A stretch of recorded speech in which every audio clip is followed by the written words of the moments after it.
Y antes de ir a el tema de hoy, que lo he titulado Nuestra historia dentro de la historia.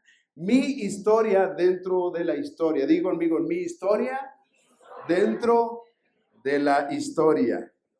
Y no es, sí sabes que no es solo una repetición así clásica, porque de repente vas a una iglesia y te hace repetir el pastor. No, tiene un sentido de que se queda un poquito más el porcentaje de lo que hablas cuando tú repites, cuando escuchas y lo repites. No sé si te ha pasado cuando mandas a tu hijo a la tienda, a ver, le dices todo lo que hay que traer, 1 kilo de tomate, cebolla, ajo, cebolla morada, no cebolla blanca, bla, bla, bla, bla, bla. Y luego al final, a ver, repíteme lo que te dije. Y luego, sí, mamá. Entonces ahí te das cuenta si realmente puso atención. Entonces es bueno repetir. Y hay algo de lo que estoy convencido en esta temporada que nos ha tocado vivir.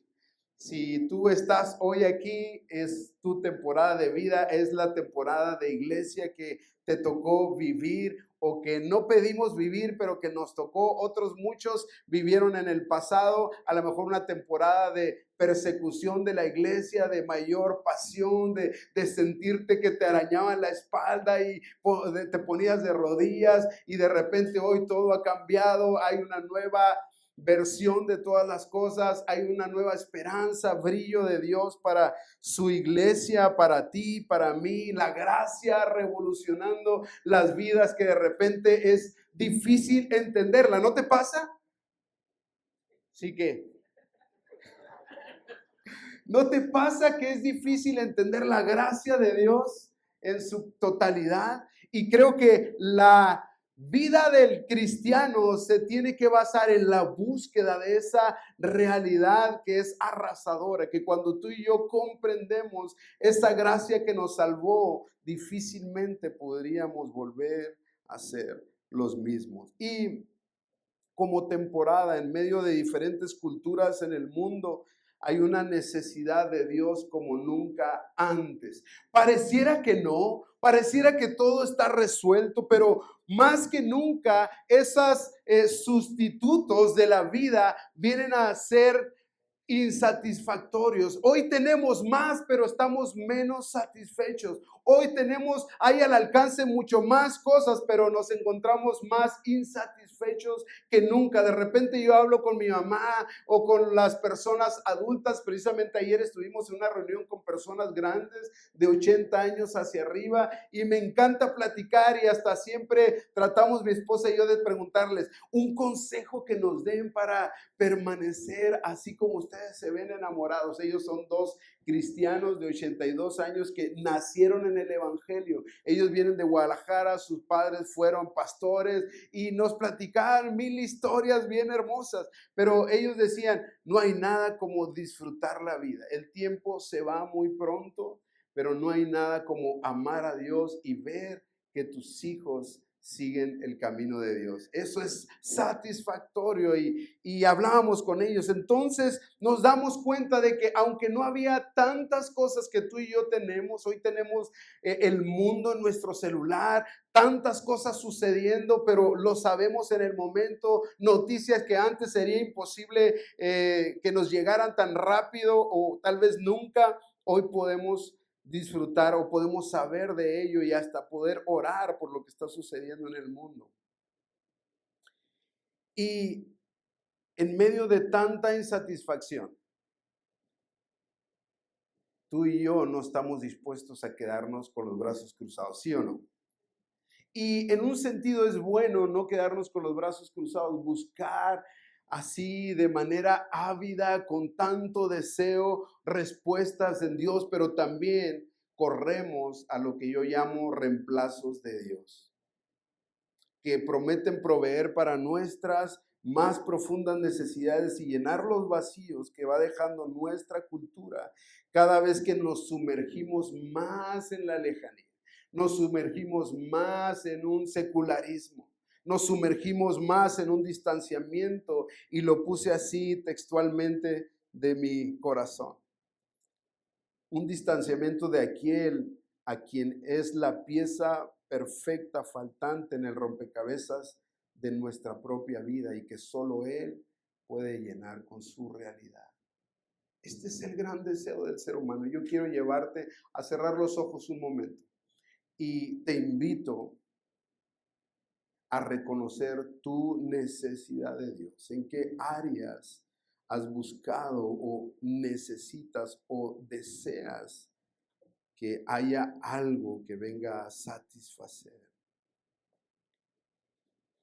Y quiero contar una historia y partir de ahí cómo Dios dejó escrita esta historia que parece muy corta en el libro de Ruth. Es la vida de Ruth, pero no voy a hablar específicamente de Ruth, voy a hablar de Elimelech y Noemí, los suegros de Ruth. No sé si sabías, pero Ruth está en la historia, en el Antiguo Testamento quedó escrito este libro con el nombre de esta mujer, que creo que sucedió algo para captar nuestra atención y volvernos a la importancia de lo que Dios representa a través de la historia. Y este escenario se los voy a platicar, voy a tratar de ser breve en esto. Se ubica en el tiempo de los jueces, en donde dice la Biblia textualmente en Jueces 21-25, y va a estar apareciendo ahí.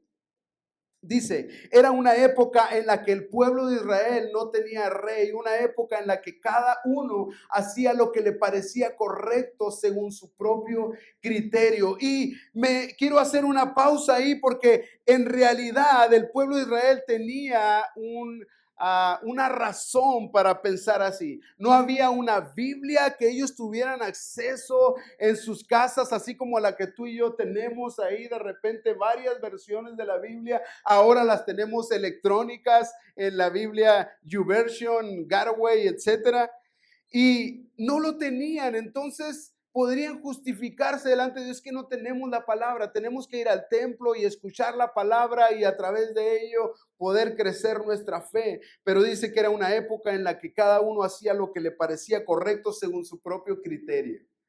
Y haciendo un paneo así en nuestra sociedad, ¿qué te parece pensar en Hermosillo, Sonora? Una época en la que cada uno hace lo que le parece correcto según su propio criterio. Y lo he dicho otras veces, creo que los pastores estamos desempleados cada vez más. Me siento desempleado. Y le digo a Divania, no sé qué hacer, porque nadie me busca ahora, nadie pide un consejo. La Biblia está cerrada, ya nadie va a su palabra. Hey, pastor, me quiero casar, ¿qué me aconsejas? Hey, pastor, me quiero poner de novio, ¿qué me aconsejan ustedes como pastores? Oye, mira, fíjate que Dios dice, bla. Ah, bueno, está bien, está muy difícil para mí, voy a darle como yo creo. Oye, pastor, fíjate que tengo problemas en mi matrimonio. Oye, la Biblia habla de esto, solo obedécela. Ah, creo que no es para mí, voy a hacer lo que yo creo correcto. Y empezamos a vivir vidas lejos de Dios. ¿No te suena un poquito familiar? Está sucediendo en la iglesia. Y pareciera que es como un espejo perfecto de nuestra temporada, un espejo de nuestras realidades, aún como creyentes. La Biblia ya no es la palabra ni la lámpara para el camino del creyente.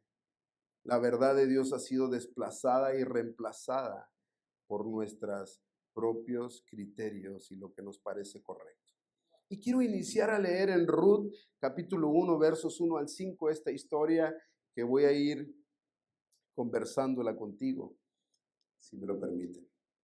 Dice así, vamos a leerla, sígueme con tu mirada ahí en la pantalla.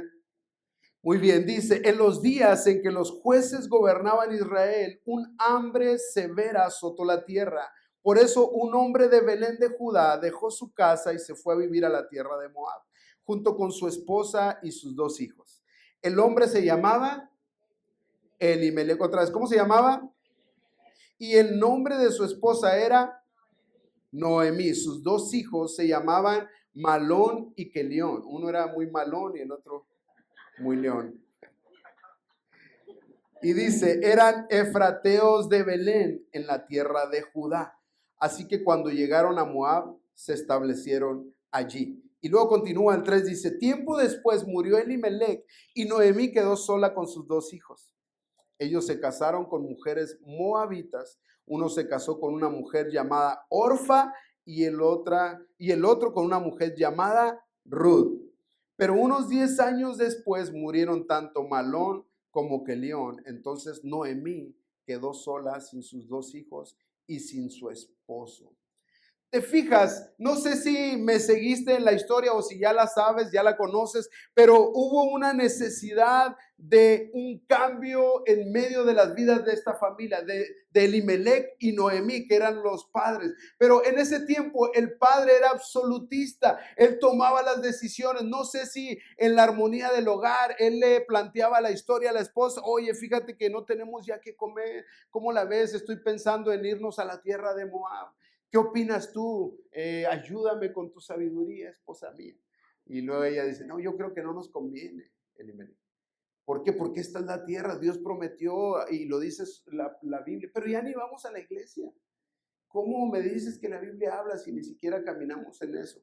Bueno, yo quiero irme a Moab porque dicen que allá hay trabajo para todos y que se está viviendo bien y los hijos pueden ir a la escuela y pueden tener mejores estudios, y que las mujeres son hermosas para mis hijos porque yo quiero que se casen con mujeres bellas.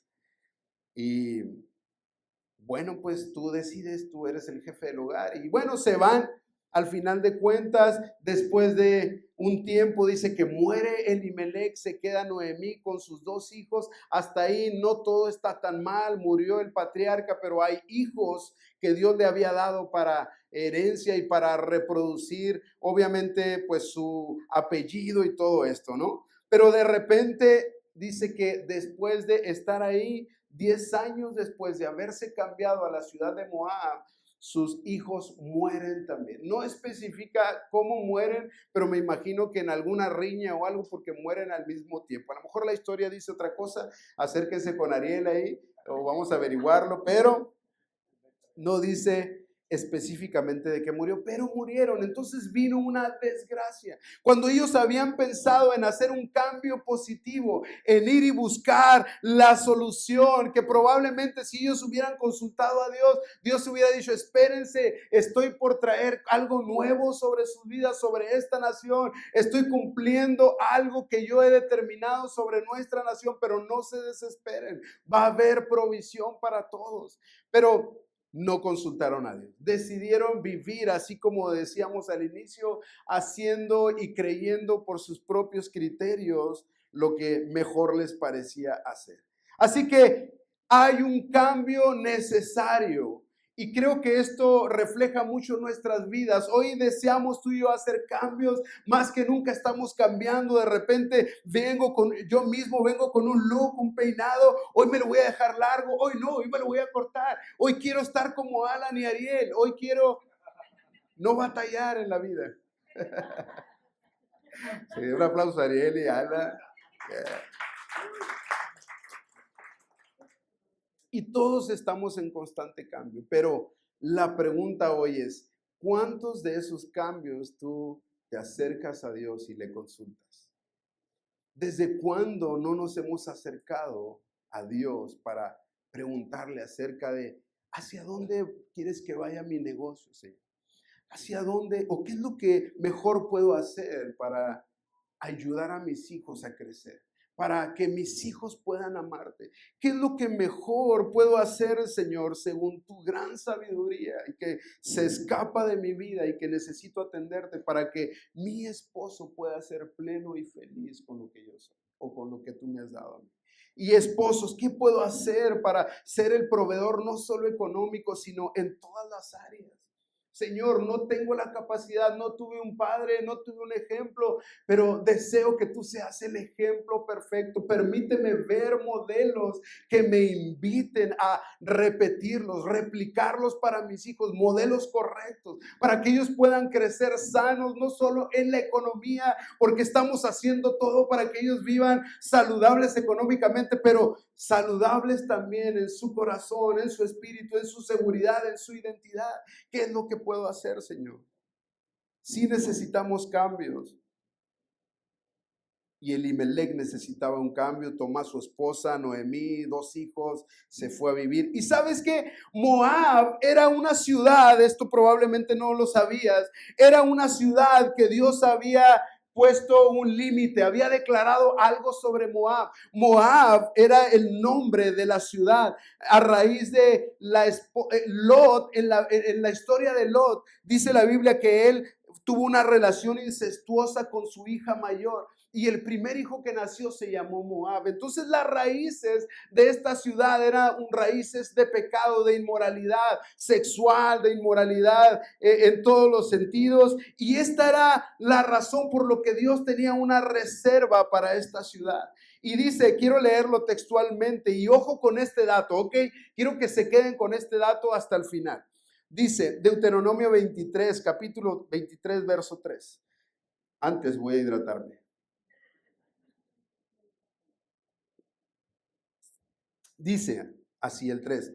No se admitirá en la asamblea del Señor a ningún amonita ni moabita, está Moab, ni tampoco a sus descendientes hasta la 10ª generación.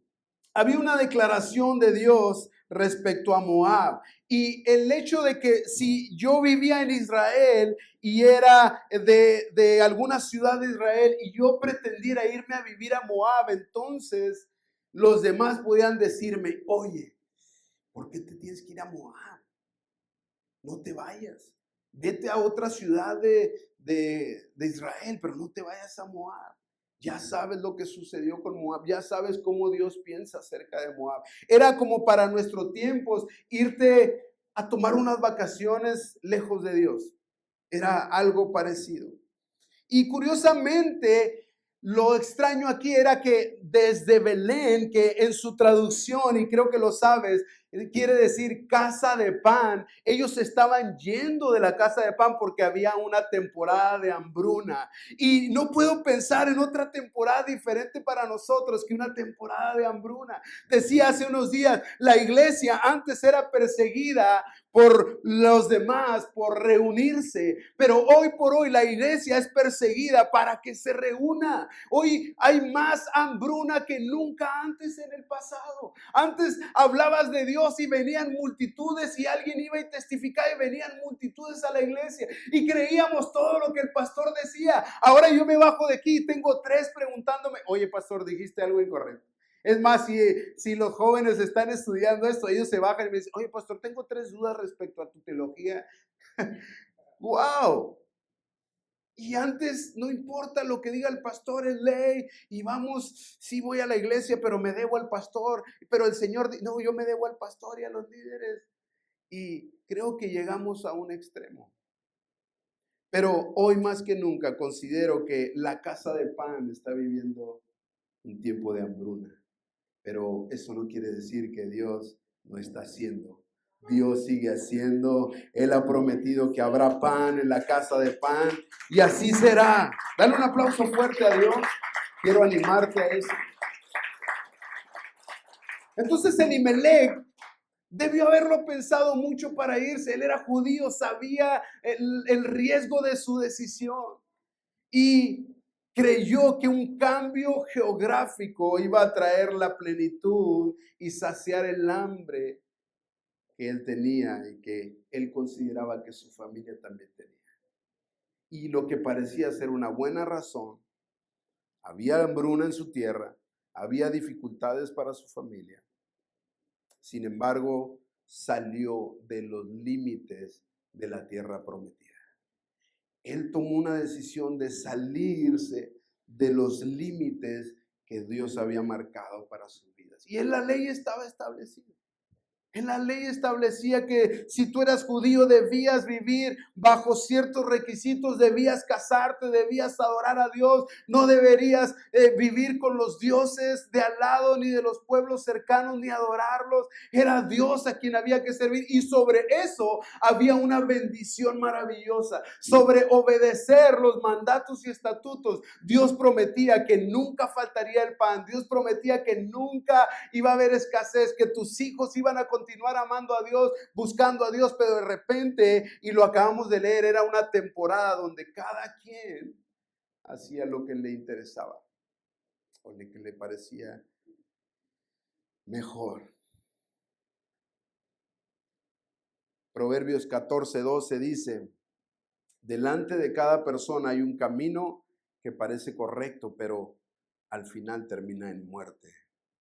Y es una realidad. Dios no nos dio la capacidad, perdónenme, Dios no nos dio la capacidad para entender el futuro y tomar decisiones perfectas. Él no las dio, pero Él desea que a través de obedecerle, aunque el camino se vea angosto, se vea difícil, se vea complicado. Es más, aunque no se vea el camino, Él ha prometido que Él nos va a guiar. Y su camino es el correcto. Y quiero animarte, iglesia, una vez más a reencontrarnos con Dios. Hoy voltea a tu lado, hay casa llena, casi. Deseamos que la gente vuelva, que los hijos, que los pródigos sigan volviendo a casa. Y si Dios nos llamó a ser una iglesia de pródigos, estoy feliz con eso. Porque Dios te está hablando a ti y a mí. Y vamos a reconocer su voz. Entonces, a Elimelec le pareció correcto ir a ese nuevo lugar, pero no sabía y no había calculado las consecuencias. Dios nos da una capacidad de decisión, libre albedrío, y de veras te lo da y lo depositó en tu vida y tú puedes tomar tus decisiones, pero las consecuencias no las puedes medir. Tú no puedes ni conoces el futuro. Dios sí lo conoce, y cuando toma una decisión sobre tu vida es porque Él está viendo el futuro de tu propia vida. Así que esta decisión a Elimelec tristemente le trajo desgracia, la muerte real para él y sus hijos, y por ende una esposa viuda y 2 nueras viudas. Y es posible que tú y yo nunca enfrentemos hambrunas literales. ¿Alguien ha enfrentado alguna hambruna en el pasado? A lo mejor faltaba comida en casa, pero hambrunas, creo que en Hermosillo no hemos vivido. O alguien, yo tengo pocos años, alguien que esté, Vicente, ¿tú quieres más? No, tú no enfrentas hambrunas. Entonces, pero en nuestras vidas, familia, presentamos algunas hambrunas, no literales, pero del alma. Y quiero leer, hice una lista de ellas. Muchas veces tenemos hambre de aceptación, tenemos hambre de realización profesional. Qué fuerte es esto. Lo viví personalmente. Qué fuerte es no haber terminado una carrera y que todos tus amigos estén viviendo en su momento, el brillo de sus vidas, disfrutando una carrera, ni siquiera lo buscaron, tuvieron su mejor empleo y tú eras más inteligente que ellos. Todo el mundo decía que tú ibas a ser la gran mujer, el gran hombre, pero algo se atravesó en el camino y no pudiste terminar. A veces se llama novio y luego esposo. Y luego el padre de tus hijos. Y luego el innombrable.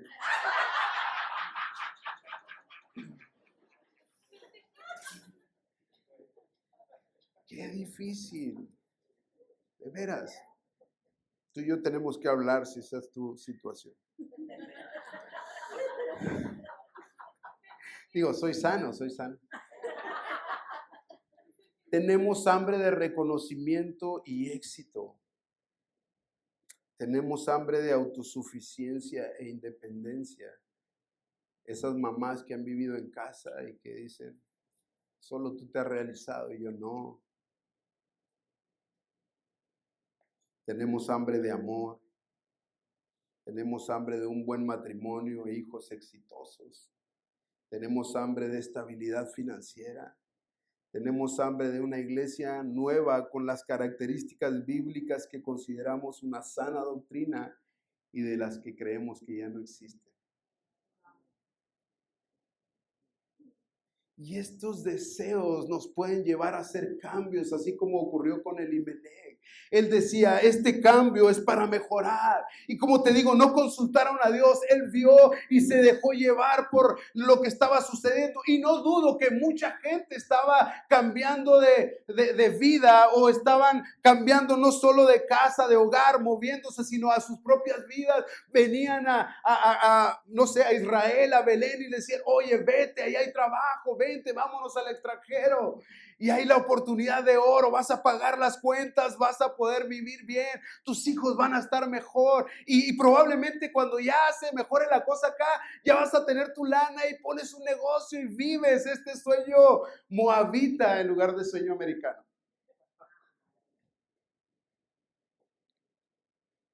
Y a veces este plan de Dios nos lleva a lugares nuevos. Y sí está en el plan de Dios. A veces el moverte del lugar sí es el plan de Dios, pero es importante que Él lo exprese a tu vida, que a través de sus consejos, de su palabra, de su corazón, tú seas movido a hacer los cambios. Yo mismo, mi familia y yo mismo hicimos cambios importantes que hoy veo a través del fruto, pero que en su momento no era imposible para nuestros cercanos, aún para mi propia familia. Yo tuve una conversación muy fuerte con uno de mis hermanos y me dice, ¿por qué te tienes que ir? Aquí estás bien, aquí está Dios. ¿Por qué tienes que irte a una ciudad donde la violencia está al rojo vivo, la ciudad más violenta del mundo? ¿Por qué tienes que arriesgar a tu familia? Y yo me quedaba en shock, ¿qué digo? Y yo le dije, ¿sabes qué, hermano? Tú estarías dispuesto a hacer todo por Dios. Inclusive uno de mis hermanos dejó todo por vivir una mejor vida económicamente. Tuvo que hacer un cambio, pero le dije, yo estoy decidiendo por el Dios que tú buscas. Estoy decidiendo porque siento y creo que Él me llamó. Y no fue porque una decisión personal, fue una decisión consensada. Y Dios sí hace cambios en la vida del hombre para llevarnos a crecer.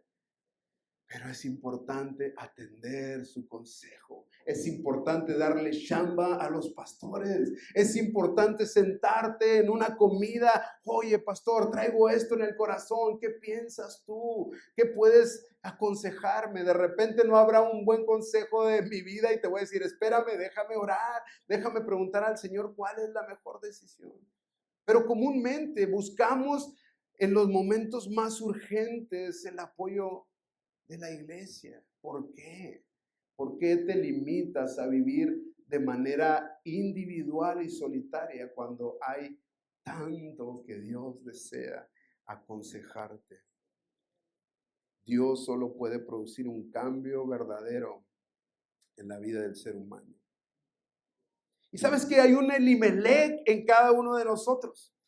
Hay un hombre que desea cambiar y ve las situaciones y desea tomar decisiones. Pero es necesario que aprendamos de la vida de Elimelech y no quedó como una tragedia solamente. Hay un final feliz y probablemente lo conoces y vamos a conocerlo ahorita, pero quedó registrado para que tú y yo podamos aprender de la vida de Elimelech al momento de hacer un cambio, al momento de buscar cambios para nuestras vidas, desde nuestra insatisfacción personal, desde nuestra insatisfacción espiritual. Deseo algo más en mi vida. ¿Qué puedo hacer? Señor, ¿cómo te busco? ¿Cómo puedo volver o regresar a ti aquellos tiempos donde solo me sentaba en mi silla y empezaba a llorar? Hoy me siento en mi silla, pero ya algo me levanta porque me pica. Hay tantos pendientes, incluida la suegra.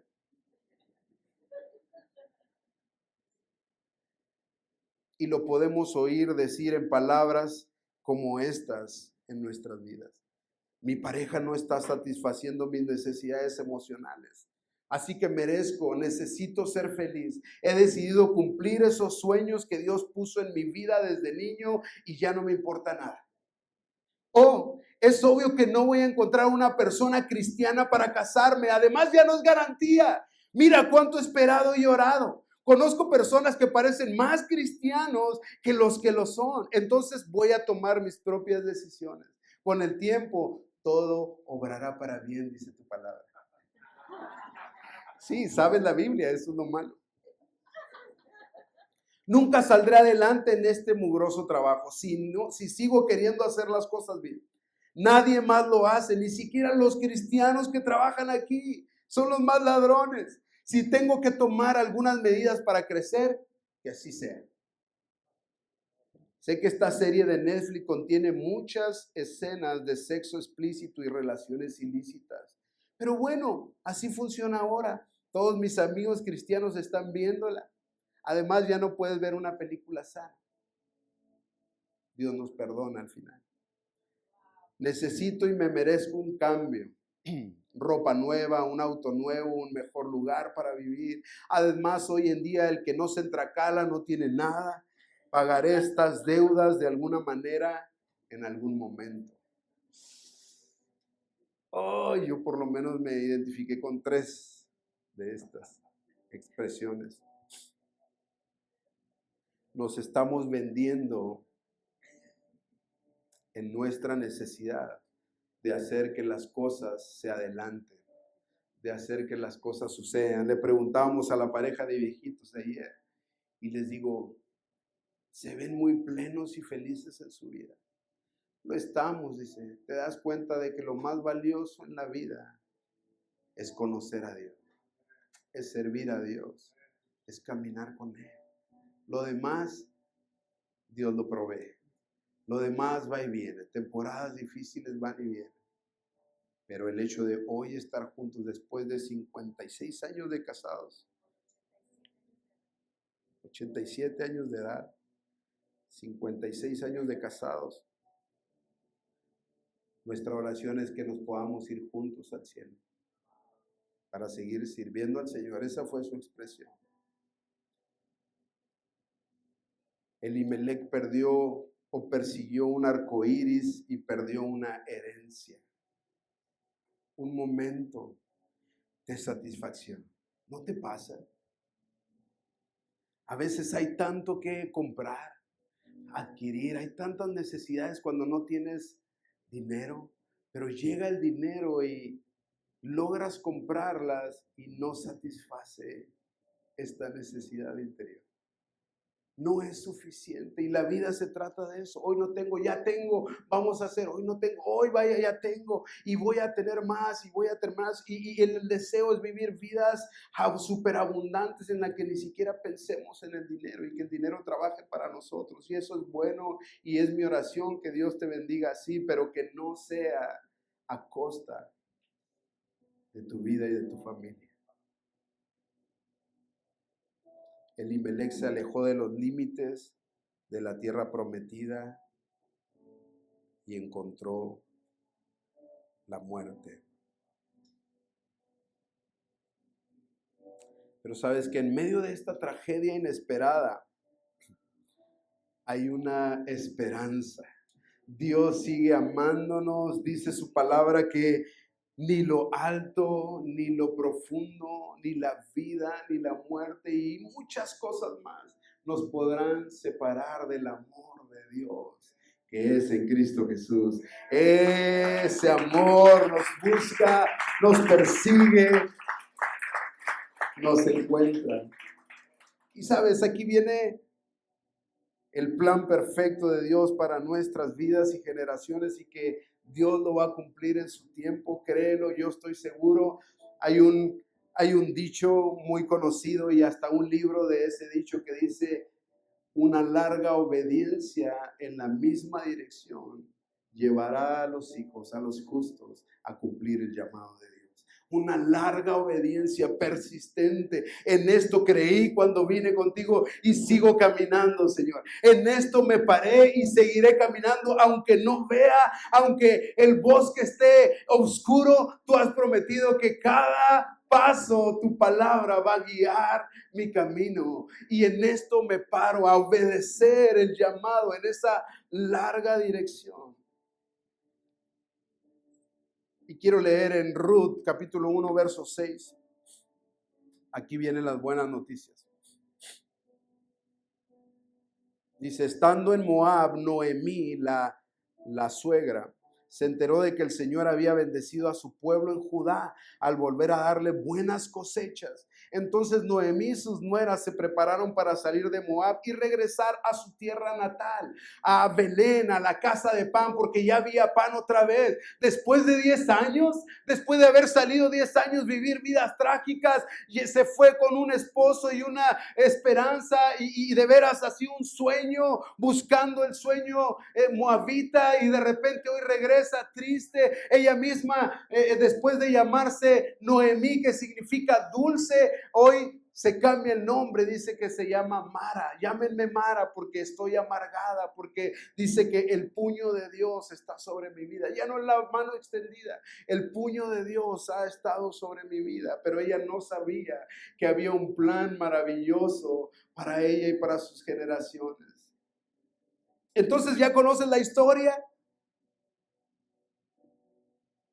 Noemí le dice a sus nueras, Orfa y Ruth, que pues que es tiempo de regresar, que ella va a regresar, pero en la mitad del camino o recién iniciado el camino, hace una pausa. Noemí le dice, hey, Ruth y Orfa, no tienen que ir conmigo, ¿para qué se vienen conmigo? Yo ya no tengo hijos, estoy muy vieja para casarme otra vez y que ustedes se casen con mis hijos, y aunque así fuera y me casara mañana sería imposible, probablemente mis hijos no las iban a buscar ni quererse casar con ustedes, entonces no tiene chiste, ustedes están jóvenes, quédense en Moab y vivan su vida y cásense y hagan lo que bien les parezca.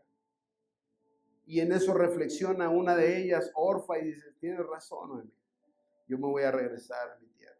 Pero hubo alguien, y que es la del título de este libro, Ruth, y dijo, ¿sabes qué, Noemí? Hay unas palabras maravillosas y me encantan. Ahí mismo en el capítulo 1 de Ruth, versos 16 al 17. Y para mí son las mejores palabras de una nuera a su suegra. Y normalmente las escuchamos en los votos nupciales de un novio a una novia, pero no sé si yo se lo diría a mi suegra en un momento. Y dice el verso 16, pero Ruth respondió, no me pidas que te deje y regrese a mi pueblo. A donde tú vayas, yo iré. A donde quiera que tú vivas, yo viviré. Tu pueblo será mi pueblo y tu Dios será mi Dios. Donde tú mueras, ahí moriré yo y ahí me enterrarán. Que el Señor me castigue severamente si permito que algo no se pare aparte de la muerte. ¡Wow! ¡Qué declaración! Que tú y yo podamos hacer esta declaración delante de Dios hoy. Señor, tú eres mi Dios, tú eres mi pueblo y nunca me apartaré, y que haya maldición sobre mi vida si yo me aparto de tu vida. Ella estaba haciendo una declaración que hoy es importante para ti, para mí.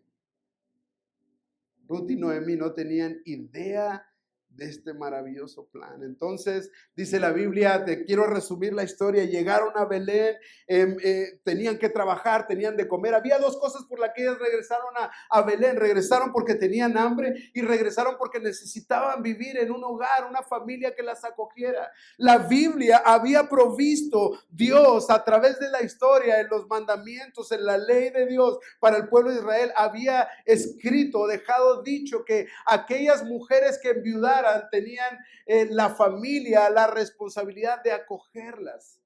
Tenían la familia la responsabilidad de ver por ellas, pero sí tenía que haber alguien que deseara hacerlo. Y había tres cosas importantes para que alguien pudiera ser el redentor, el salvador, el que las salvara de esa crisis de necesidad en que estaban viviendo. Y cuando va Ruth a trabajar, de veras, esta escena se me figura así de las películas románticas que ve Divania y que me invita a ver así los sábados en la tarde. Y de repente yo soy, no. Va a salir esa escena. No, ¿cómo que se lo topa otra vez? Es en otro mundo, en otra realidad, y va a salir el vato que fue su novio. Y Divania de repente voltea y está llorando. ¿Cómo se lo cree? Yo estoy ahí frustrado, pero ya volteo a verle, digo, bueno, puede suceder. Y ya la abrazo. Maravilloso Dios. Pero aquí está la historia de Ruth. Dice que se fue a trabajar en uno de los campos, ahí a recoger maíz y todo esto, y de repente espigas, y de repente llega el jefe a caballo, el dueño de las tierras, así en un alazán, con el cabellito así largo, todo, así como tu pastor.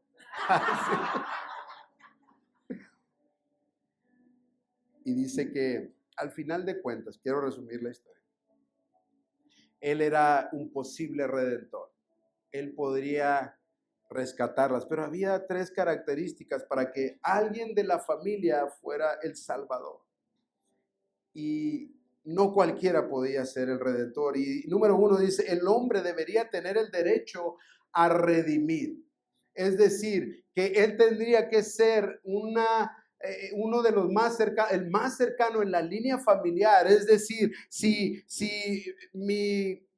mi pariente se queda viuda y yo soy hermano mayor de esa persona, o si no tenía hermanos, el primo mayor, entonces el primo mayor podría ser el redentor, ser el primero en la línea familiar, pero nada más eso, sino hacerse responsable por la manutención de su pariente, algo así como el compadrazgo, ¿no? De acá de Hermosillo. Es mi compadre y lo abrazas y lo besas, pero creo que ahí entre líneas entra la costumbre de que si tus hijos les faltaras tú, ellos los iban a acoger, ¿sí? No sé si ha funcionado. ¿Alguien conoce a algunos compadres que se hayan hecho cargo de los hijos? No, son los primeros que salen volando los compadres. Por eso no creo en los compadres, pero bienvenidos a la iglesia de los compadres. Número 2, la segunda característica que tenía que tener un redentor. Necesitaba tener la solvencia económica. No podía salir, yo soy el primero en la línea, pero no tengo lugar ni casi ni dónde vivir. Entonces estabas descartado. Habría que buscar a otra persona, pariente de ellos. Y número 3, el hombre tenía que tener el deseo de redimir, de salvar, de abrazar a esa familia, estar dispuesto a hacerlo. ¿Y sabes qué? Este hombre, Boaz, que se atravesó en el campo, de pura casualidad llegó ese día, nunca iba al campo en ese horario. Ese día fue Ruth, trabajar, la vio, se enamoró de ella. ¿Y quién es esta? No tiene cara de judía, tiene cara de moabita, pero quiero conocerla. Y va y tiene su encuentro, pasa el tiempo, al final Boaz resulta pariente de Elimelech, el suegro de ella, y era quien podía redimir. El vato tenía dinero, era carita, era el segundo en la línea de sucesión, de parientes que podía redimirla. Al final dice, yo quisiera redimirte, Ruth, pero hay alguien que primero está, déjame, si él desearía, pues yo no puedo hacerlo. Entonces habla con esa persona, con ese pariente, él dice que sí, pero al final de cuentas no iba incluida Noemí, nada más él quería Ruth. Entonces, oye, pero también va el paquete completo, también viene la suegra y todo. Yo amo a mi suegra. Y dicen, entonces no porque no pueda, sino porque es suegra. No porque se perdería la línea y mi herencia, dice. Entonces no pudiera, te cedo a ti los derechos para redimir. Entonces Boaz dice, venga, yo voy a redimir. Entonces, al final, Boaz actúa como un redentor, y quiero leerlo en Ruth, capítulo 4, versos 9 al 10.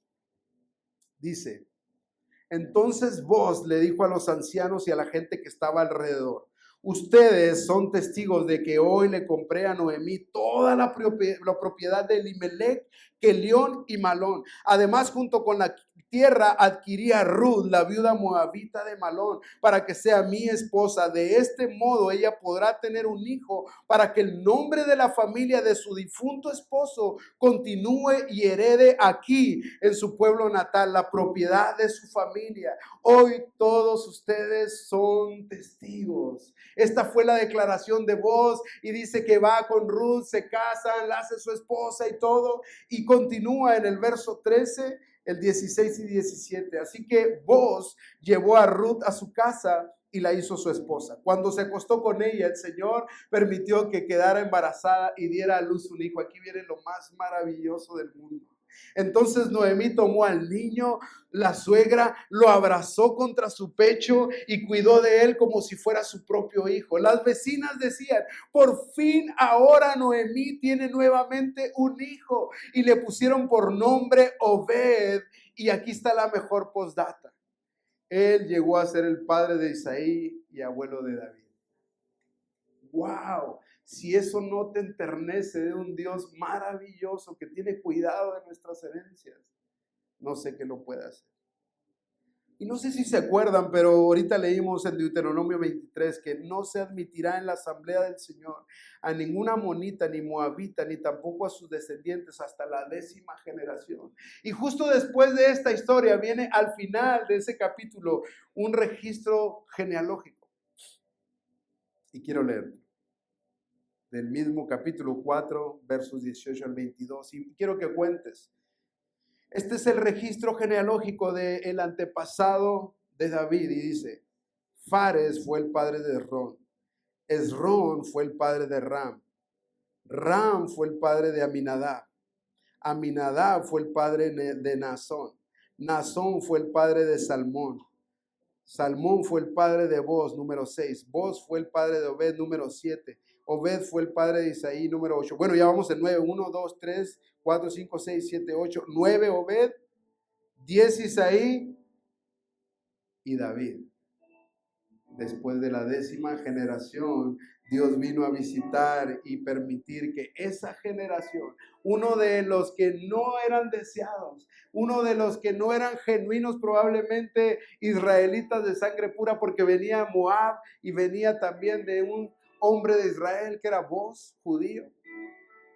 Ese hijo vino a ser el rey más importante existente en el pueblo de Israel de hoy en día, y era generación de esta mujer que ya no tenían esperanza, que en medio de sus crisis ella decidió amar a Dios, decidió continuar esta larga obediencia en la misma dirección, independientemente de ver sueños frustrados. Ella le creyó a Dios. Y no sé si sabías, pero Dios, vos es un tipo de Dios en nuestras vidas.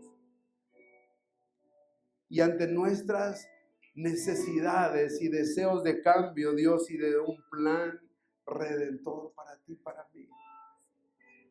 Y este plan redentor es Cristo Jesús. Este es el plan más valioso que el mundo podrá experimentar. El Cristo Jesús, Él podía redimir. Él tenía todo para hacerlo y sigue teniéndolo. Y Él decidió hacerlo por ti, por mí. Las 3 cualidades que un redentor pudiera tener para toda una humanidad. Dios lo escogió y lo diseñó así para que en tus necesidades Él pudiera venir a redimir. Y no solo en tu salvación, sino en cada día. Y quiero invitarte a cerrar tus ojos. No sé cuál sea tu más grande necesidad hoy, y que dices: yo necesito un redentor en mis finanzas. Yo necesito un redentor en mi vida matrimonial. Yo necesito un redentor para mis hijos.